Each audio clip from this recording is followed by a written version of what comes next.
What's up, guys? Welcome to the right side. Welcome to another episode of the Red Report. Getting right into it for this week. There's, of course, the DC plane crash. Thoughts and prayers go out to all the victims and the families. It doesn't appear that there were any survivors, killing 67 people. But this whole story doesn't make a lot of sense. There's a lot of questions going around, and rightly so. Of course, there's a lot of reports that the air traffic control center was understaffed. Apparently, typically one person controls air traffic for both helicopters and planes after 9:30 p.m. However, a supervisor combined these duties sometime before 9:30 p.m. and allowed one traffic controller to leave sometime recently. But all the videos coming out about the paths of the helicopter and paths of the plane make absolutely zero sense. Of course, commercial flights aren't going to have the data and the information about, military planes and stuff like that. So the duty and the blame, not the blame, but the military aircraft shoulders the burden of moving around everyone else. It's not the other way around. So if there's a military helicopter coming through an area, they have to be cognizant of the fact that the commercial planes may not see them because they're military aircrafts, and in a lot of cases not supposed to be seen. Apparently, I don't know how true this is, but apparently the helicopter was flown by a female pilot with under 500 hours of experience. I don't know that for sure. But it doesn't make a lot of sense. How does the helicopter not see the commercial airplane? How does a collision like that happen? And I know a lot of people on the left were kind of hitting Trump for the freezing, the hiring freeze, when air traffic controllers were exempt from the freeze. So it wouldn't even have affected this at all. What may actually be the biggest challenge is the fact that a year ago, it was being reported that there was a shortage of air traffic controllers because of DEI quotas, and there weren't enough qualified candidates applying for these jobs, and there was a shortage, and that was all the way back last year. It makes you really, thank God that something like this didn't happen sooner, but there's something about this is really fishy. Something about this doesn't really add up in a lot of ways. Like I said earlier, a military helicopter has to know that they are at the burden of everyone else.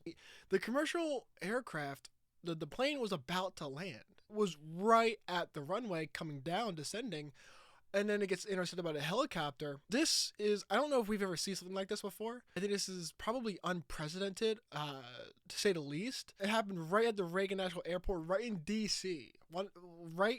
This isn't like some remote airport in the Midwest somewhere where no one really knows what's going on because it's a very scarcely populated area.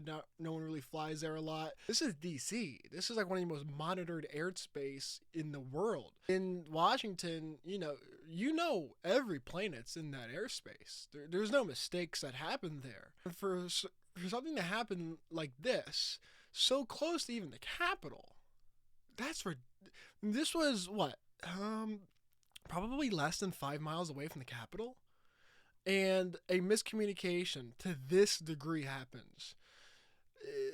The conspiracy theories are born when not a lot of information is given to the public, and the people in power, those in power, force citizens to come to their own conclusions with the scarce information that they have. The best way to get rid of conspiracy theories is to be open and, upfront and transparent. I'm not necessarily sure if I think they're hiding anything as of yet. I mean, this did happen on Wednesday, and it's Friday right now, so things are bound to change in a situation like this. But there's a lot of sports teams on the airplane. Sadly, all their lives are taken. In listening to the air traffic control in moments leading into the collision, they're trying to warn the helicopter of the plane coming in, and nothing happens. They're trying to say, hey, go, reroute to this one, reroute to that one, move, there's someone there, you need to watch out, and nothing happens,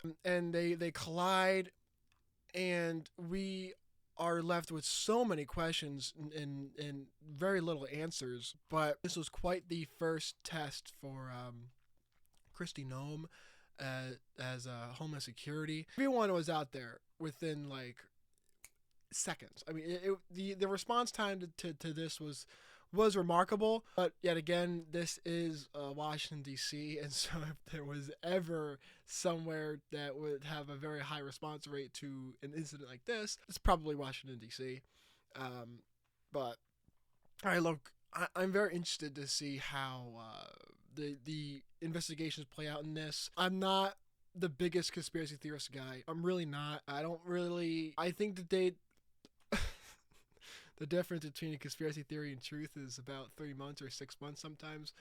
But considering everything else that's come true over the past couple of years, you can't really put it past a lot of people. But a lot of people are questioning, intentionality.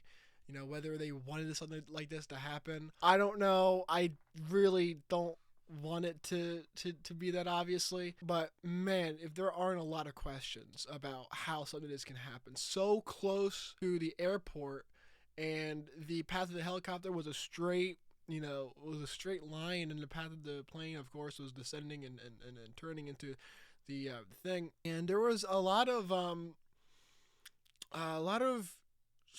scans, I guess you would say, of recordings of the plane, trying to go in and then having to try again or something like that. A lot of weird things. Someone obviously messed up royally, but this doesn't seem like an incident that would be because of like a single person. Like, if you're in the helicopter and you're flying the helicopter, and for some reason your comms are out and you're not hearing any person from the you cannot hear an air traffic controller tell you to move and all that such. You have to see that plane. You can't not see that plane. I mean, you could definitely say the same thing about the commercial plane, because if you watch a video, there are like blinking lights on the military helicopter. But for a commercial plane, there's lights everywhere. I mean, it is so bright compared to the helicopter.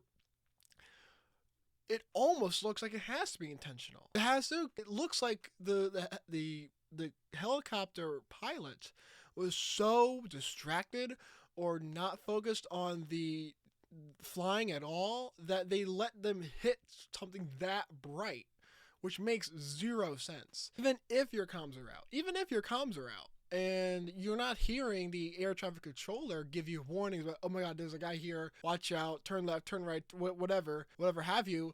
You have to be able to be like, oh my gosh, look at that bright plane. It's descending right in front of my trajectory. I should probably move, because it's not like they turn into each other. The helicopter was flying in a straight line, and helicopter was driving straight, and you don't not see that. They were both coming from the opposite directions, like this, and then they kind of collide like that. And I don't know, man. It doesn't make a lot of sense. I hope that it's not as bad as the facts of the case suggest it could be. I don't really... like, a lot of people are like, oh, is understaffing of the towers or that. I was like, at a certain point, that doesn't really matter, right? It's not like this was a high-speed thing, where those directions really would have been important, because you could argue if it was high in the sky, like in the clouds or something, air traffic control would be like, hey, dude, you got to descend like 100 feet to like clear the sky or something like that, right? This was real down low, and if you watch the video of the planes coming together, they're not going super, super fast. They're not. They're not going as fast as planes could be if they're going like a beelining in the clouds. One is descending and one is kind of hovering about like 200 feet-ish above the water. This was a low-speed crash, which means that there was plenty of time for the pilot of the helicopter to realize or to notice the plane and to move out of the way, but it didn't happen. Even with low speeds, it did not happen, which is why I really don't care about the air traffic controller. They could have done everything under the sun. They could have been like the one sole person there, but they could have noticed this problem and been like a hawk on it, trying to get communicate with the helicopter over and over and over again. Trying to tell them, hey, move, you gotta move, you gotta move, you gotta move. Because at that point, you're not gonna tell the plane that. The plane's already descending. All the momentum's already going there. You can't do that. But the helicopter, the air traffic controller doesn't really matter to me. I really don't see the importance of the air traffic controller. It's the pilot of a helicopter that has to be able to see that this plane is coming down, and it's a serious lapse in like awareness. It's so elementary. Like, how does that happen? It's like seeing a car driving right at you or something, and then you just hit it. It's unbelievable. How do you let that happen? I feel like a broken record, but this is really stupendous. This is unbelievable how something this trivial could happen, especially with a military aircraft. People who fly those planes, they're not like Walmart cashiers. These guys are trained for this kind of stuff. And you're at least trained to not let something like this happen. I mean, that's ridiculous. Like I said, the investigations will come out, and more thing. We'll learn more about this kind of stuff, but I really don't care about the air traffic control, because at that point, even if they follow even if you give them directions, this still happened. The pilot for the helicopter shouldn't have needed instructions to move. They should have been able to open their eyes and see a plane coming and move regardless of what the air traffic controller says. So, of course, the blame will technically go on the air traffic controller if something, if anything does happen, it'll go on them. But at a certain level, you have to have a certain level of common sense here, where you would see a plane like that coming and be like, you know what? I gotta move. I'm in a military helicopter that can maneuver a lot easier than a commercial plane can, especially on this descent. So let me do that. But it doesn't look like it happened, but we'll see what happens with the DC plane crash. The next thing I want to talk about is a lot of discussion with Trump's tariffs. Of course, he had a little spat with the Colombian president, where he wasn't accepting the migrants back, the flights, and then Trump said, "Fine, I'll fucking tariff your ass." And then the president was like, "All right, yeah, I'll give you my presidential plane." And then a little bit afterwards, he kind of got a little butthurt, and then he said, "You know what? I'm gonna put tariffs on you now." Ridiculous. But it goes to show that the effect that the person in the office holds, because Biden or Harris could have said the exact same thing, and I'm not sure if other countries take them seriously like that. I really don't. If Biden was just threatening tariffs, tariff and Trump, those two words have a lot of weight together, because countries know that he's serious about tariffs, and he'll do them, and he'll even double down on them if need be.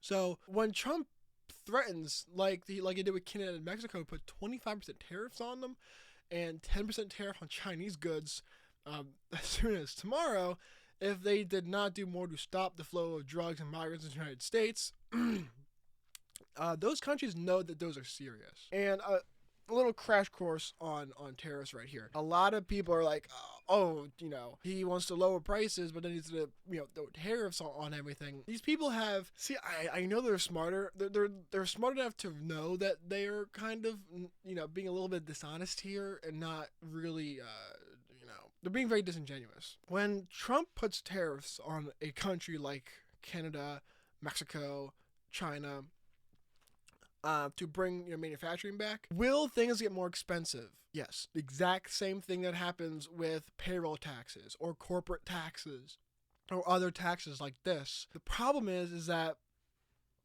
those taxes, the companies will try and push those taxes onto the consumer. Because what they're trying to do is they're trying to kind of stick it to Trump in a way. But they're trying to say like, Trump raised taxes on us, and so we're going to make it your problem now. So you tell him to stop. And so we can kind of keep doing our shady stuff in Mexico, in Canada, and in China. So what tariffs are supposed to do is they're supposed to make those companies uncompetitive in the domestic economy. So if all these companies that do stuff in China, Mexico, try and bring it back to the United States, their goods are going to be artificially raised. The price of their goods will be artificially raised. That's going to make them really uncompetitive in the domestic economy. and people are going to go elsewhere with their money. So it's going to punish those companies. That is the purpose of tariffs, and that's what actually happens with tariffs. Only in cases of like intense brand loyalty do consumers actually feel a pain, so to speak. And so if you make a company uncompetitive in the domestic economy, you're incentivizing them to bring that company and that business back in the United States.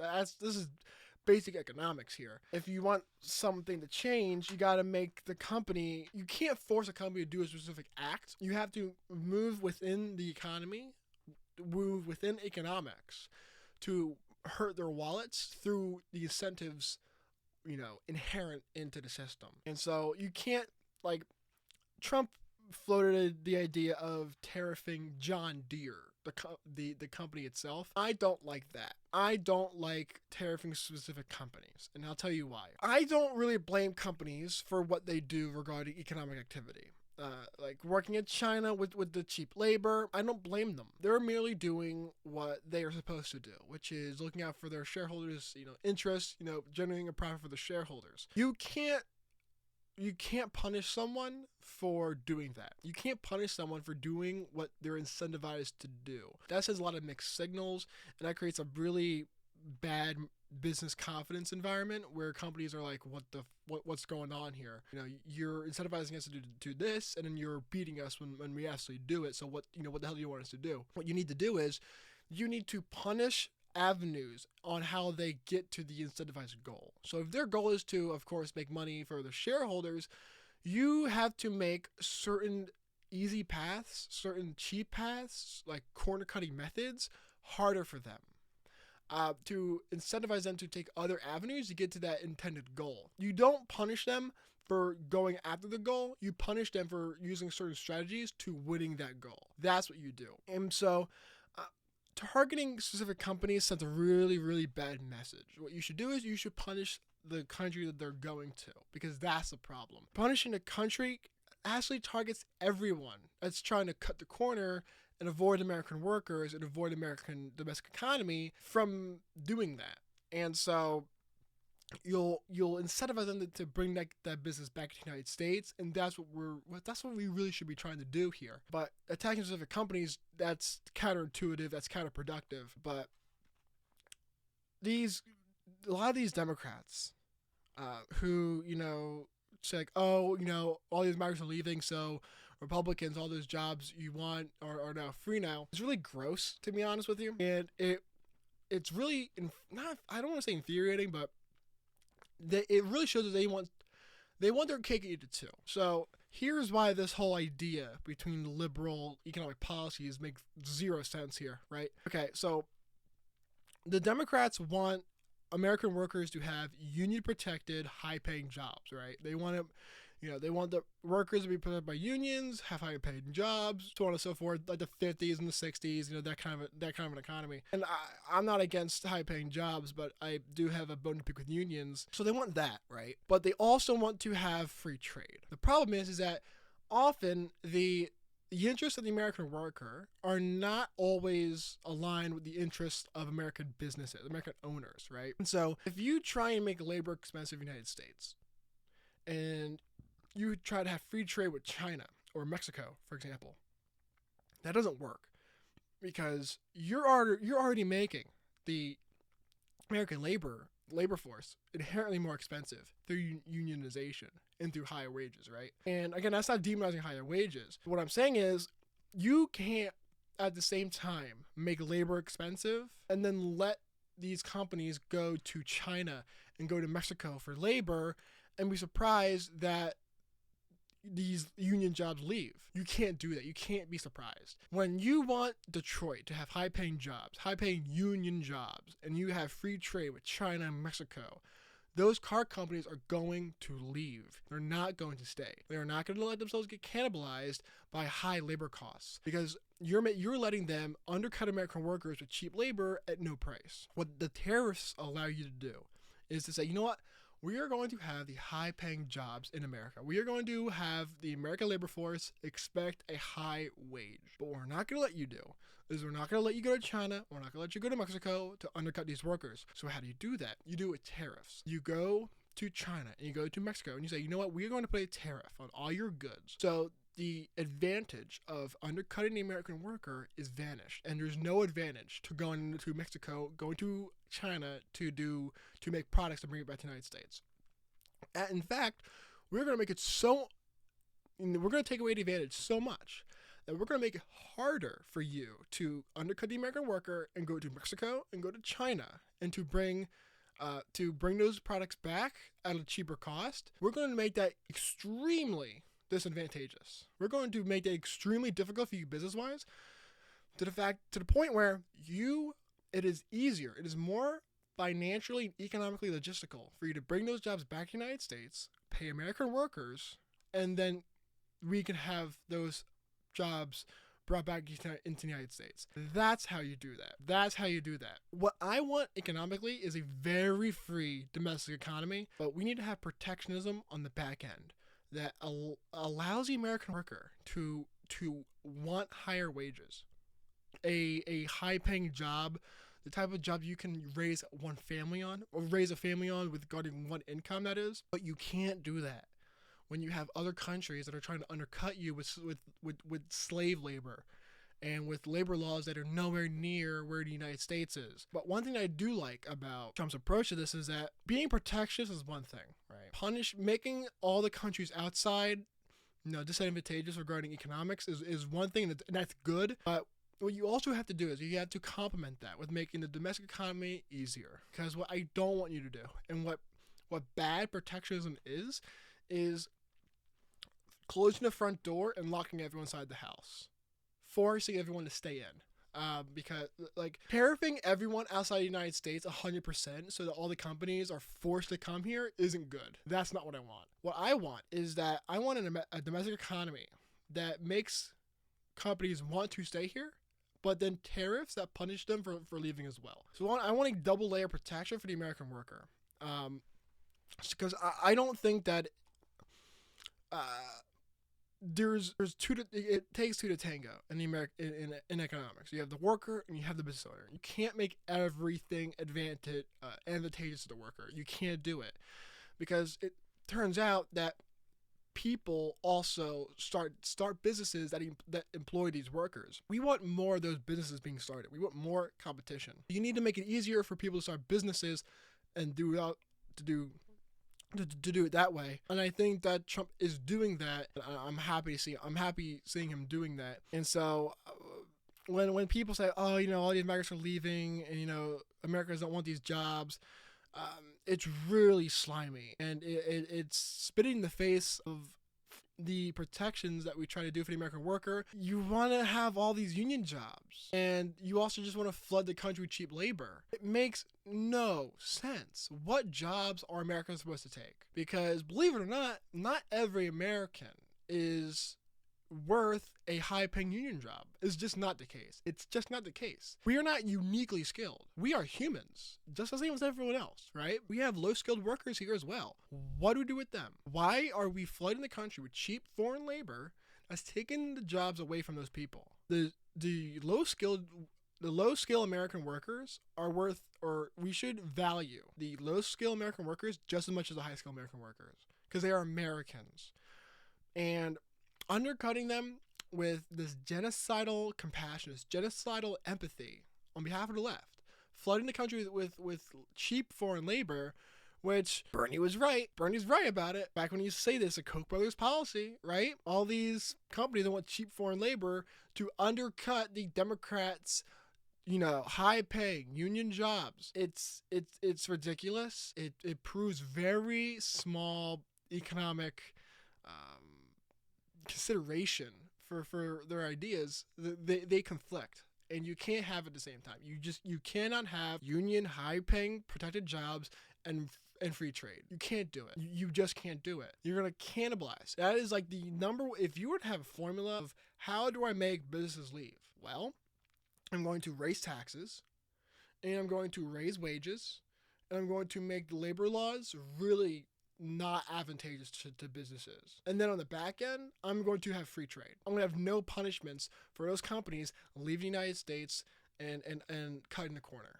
How does that work? How do you sustain high-paying jobs in this country by taxing them to hell, having horrible union laws that make it just a bastard to hire and fire people, and have union protected jobs? How do you do that? And also sandwiching that with zero penalties for leaving the country to undercut that labor. You're begging for jobs to leave. You're begging for jobs to leave. But this is the left, and what are you gonna do about it? I'm excited to see the tariffs. I think, especially with a country like Canada, which isn't a very strong economically strong country, they're going to feel that. Mexico's going to feel that too. And it's all about trying to, I hope what ends up happening is a lot of those companies, especially from Mexico, onshore the jobs. Bring them back. When I was talking about Trump making it easier for businesses to stay here, making a corporate tax rate 15% is brilliant. That is amazing. I support it 110%. You can't just force them to be here. You have to make them want to stay. You have to make it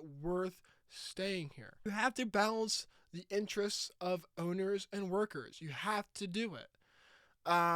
Because just as much as we want people to have high-paying jobs, to feed their families, I also want to have an economic environment where people want to start jobs or want to start businesses here and want to employ people. That was what America was founded on. They were founded on the entrepreneurs. They're founded on the economic, the founders and the economic spirit of starting businesses and manifesting and expanding and everything like that. That's what America is founded on. And we're trying to snuff that out by focusing on the workers and not focusing on letting the workers breathe and the owners breathe. Tariffs are for the workers. The tariffs keep the jobs here, but the low taxes and the labor laws here make the business owners' lives a little bit easier, so we can have more business in the domestic economy. That's what should happen. The next thing I want to go over is the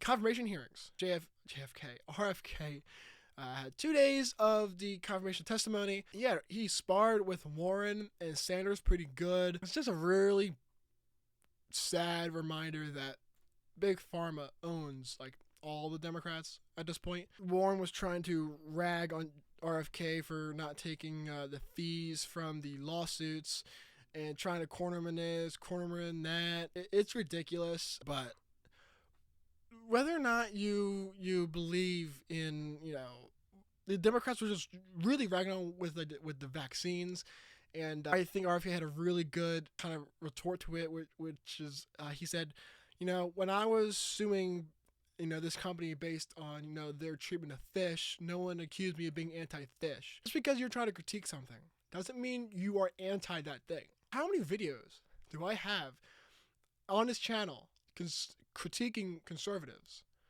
But I'm clearly a conservative. I'm clearly on the right. And critiquing someone on the right doesn't mean I'm left. I'm not left. I'm right. And critiquing something doesn't mean you hate that thing. It's really weird. You say one thing about vaccines and everyone's like, oh, you want everyone to die from polio and from measles and from HIV. It's like, whoa, hold on. What are you talking about here? Why can't I just point out something where hey, that's kind of weird. We should look at that. If anything, it makes them look even more suspicious. But RFK has been on the health thing for a long time. He's a top 3 guy I'm really excited for in Trump's administration, next to Stephen Miller and Doug Burgum. Although Kash is up there as well. RFK has been a corporate lawyer for 30 years, and he knows the corporate world inside and out. He knows all the loopholes. He knows all the corner cutting. He knows where all the skeletons, all the bodies are buried in terms of how corporations get away with everything that they do. And you don't have to be a Democrat to be suspicious of big business. You don't have to be that. I rag on regulatory capture and barriers to entry like a broken record, and those are 2 things that big business loves. It's the cooperation between big business and the state, where they lobby the state for regulations that make it harder for new competition to foster. I don't like that. That's not good. I would love to see 1,000 smaller companies and 10 big ones. And that's not anti-business either. I don't ever blame companies for doing what they do. I don't, because I would expect them to do that. You can't blame people for playing by the rules of the game. You just can't. It's not fair to them. It's not fair to them. What you have to do is you have to say, you know what? The interests of the winners are not what's the best interest of the game itself. Because those at the top are, of course, going to want to shore up their spot at the top. They're going to want to protect themselves. They want to insulate themselves. But those interests are obviously not aligned with the interests of everyone else. And so you have to make sure that the interests align with everyone. You have to align with the people also trying to climb up the ladder and to kind of gain market share. That's the thing you have to protect with your laws and your business laws and such. RFK understands that. RFK understands that all these companies are undercutting or cutting the corner in terms of cost, in terms of ingredients. Could there be things that you could criminalize in terms of usage, in terms of ingredients and chemicals? Absolutely. And I think that he will try and do that, which is, I think, good. But there's I can already tell there's going to be a really big kind of split on the right in terms of business freedom and, health policy, in terms of, do we ban red 40? Do we, fine blue 32? All these kinds of things. And I'm here for that.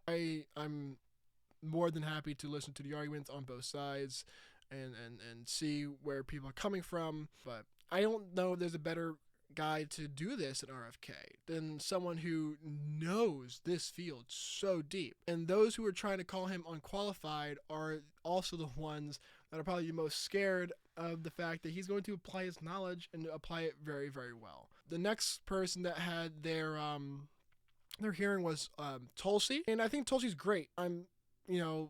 The thing that RFK and Tulsi have in common is that they're not really conservatives, but this is the result of the Big Tent strategy going into the election, where you have a lot of these people who were once Democrats. I mean, Tulsi Gabbard ran for president as a Democrat in 2020, so she's not a dyed-in-the-wool right winger. Neither is RFK, but Tulsi, she knows intelligence really, really well. She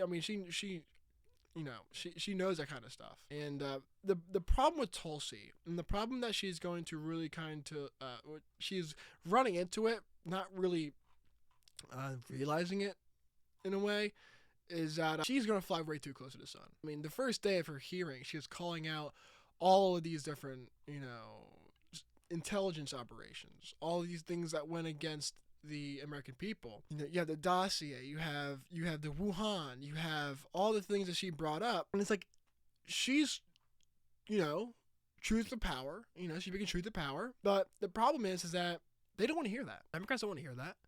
The establishment don't want to hear that. And right now, although Trump won the popular vote, he got the House, he got the Senate, only about a third of the Senate is up for election every 2 years. And so she's still battling. I mean, just because Trump won and Trump's in office and it's Trump's administration, the establishment is still there.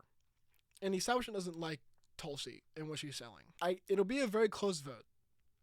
It'll be a very close vote. But Tulsi's flying way too close to the sun if she wants to get confirmed. Of course, she loathes the deep state intelligence, complex and the military-industrial complex and everything like that. And she's 100% right in what she critiques. But speaking truth to power is going to get you in trouble, and she's going to find that out. And I think that if she doesn't get confirmed, which is a legitimate possibility, there's a really big possibility she does not get confirmed. It's because of that. It's because she's too much of a hawk against the establishment, against the order there. And the establishment doesn't like that. It's really that simple. It's really that simple. It's a shame, and I think that she would do a lot of good as, a DNI, Director of National Intelligence, but I think she's flying too close to the sun, and I think she's going to find it out the hard way. Unfortunate, but it's politics. The last guy I want to talk about for this week's episode is my guy, Kash Patel. And if you have been reading my stuff on Twitter,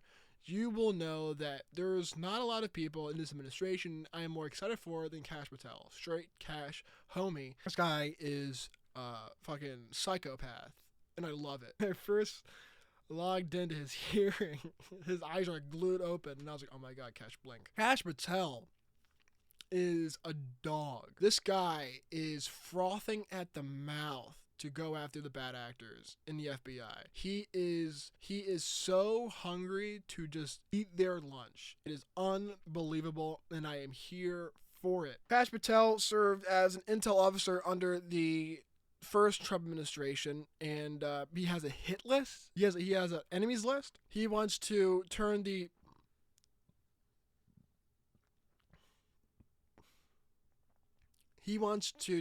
J. Edgar Hoover building into a museum. But what's more important is that he wants to restore the integrity to the institution. But the problem is that a lot of, I won't say all Democrats and maybe like half of Republicans still don't understand, especially on the right. And the fact that a lot of right-wingers haven't come to this is really frustrating for a lot of reasons. Is Kash said he doesn't look in the past. He's looking towards the future. The problem is that being the bigger person sounds really good in like a Disney movie. It makes for a really great message to teach your kids and stuff like that. But this is the real world. And we live in a world where the left is not scared of hitting you first. They are not scared of hitting you first. And being the bigger person is literally, all it's gotten us is having our hands in the air and letting them take the first punch. That's exactly what's going on. And that's exactly what can't happen going forward. So what has to happen is we have to retaliate. We have to retaliate. What happened in 2016? Trump, lock her up, lock her up, lock her up, lock her up. Gets into office, he goes, bury the hatchet. I'm not going to politicize the government. I'm not going to politicize the Justice Department. I'm going to let sleeping dogs lie. What happens 4 years later? They go for his head, literally and figuratively. You give them the benefit of the doubt. You give them slack, and they just use that slack to strangle you. And if you don't teach them a lesson in terms of you can't keep doing this. You cannot keep doing this, because we will not let this happen anymore. We will not let you punch us in the face and then retaliate. Because the problem with being a bigger person and letting them hit you first is that we are lucky enough that none of their initial punches, none of their first hits has knocked us out before we can retaliate. I think that we are really lucky that has not happened. But the problem is that you can't get lucky forever. You cannot get lucky forever. So while I don't want to turn the U.S. government into a banana republic by, investigating the past administration as soon as a new one comes into power, I don't want that. I really don't want that. There has to be accountability. You can have accountability without being a banana republic. And if you are trying to tangle those two together, you're trying to make those two things the same thing, you have a problem.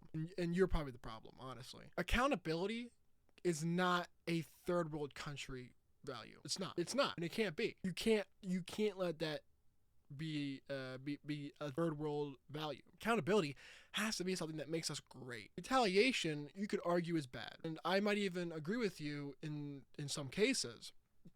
But you're talking about people who will plead with you that, they've changed, or that they're different, or that it's, they learned their lesson, they're not going to do it again, and then they will just do it again. They are shameless. They have no shame. They will do this over and over and over and over again. And if we don't learn our lesson eventually, we are doomed to just be lambs led into slaughter. We are doomed to letting them pick up the weapon first and aim for our heads. I don't want violence to happen. I don't. I feel like that's obvious of people, to say that. But what needs to happen is accountability. What needs to happen is punishments. Justice needs to happen. Justice is not a third world virtue. It's not a third world value. And the first day we let that become that is a detriment, and it would be destructive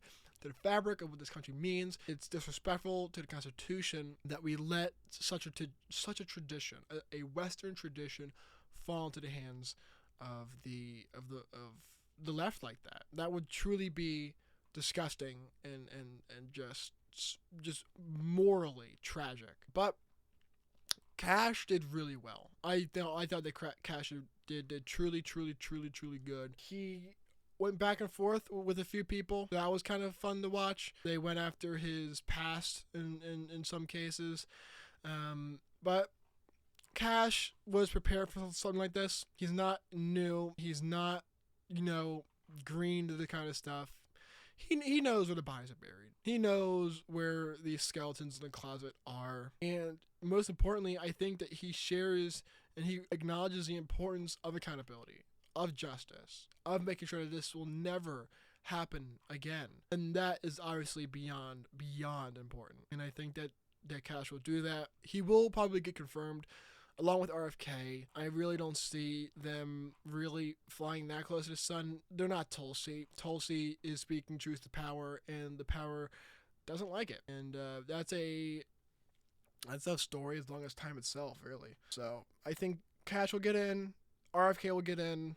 Tulsi's gonna have to make some backroom deals, but I hope she doesn't compromise too much. But with that said, I hope you guys enjoyed the video. If you did, hit the like button. If you want to support and help the channel grow, become a member, subscribe, and remember to updates on my uploads. Finally, whether you agree or disagree, leave your thoughts in the comment section below. I look forward to engaging with you guys in respectful and thoughtful discussions. With that said, I'll see you guys next video. See ya.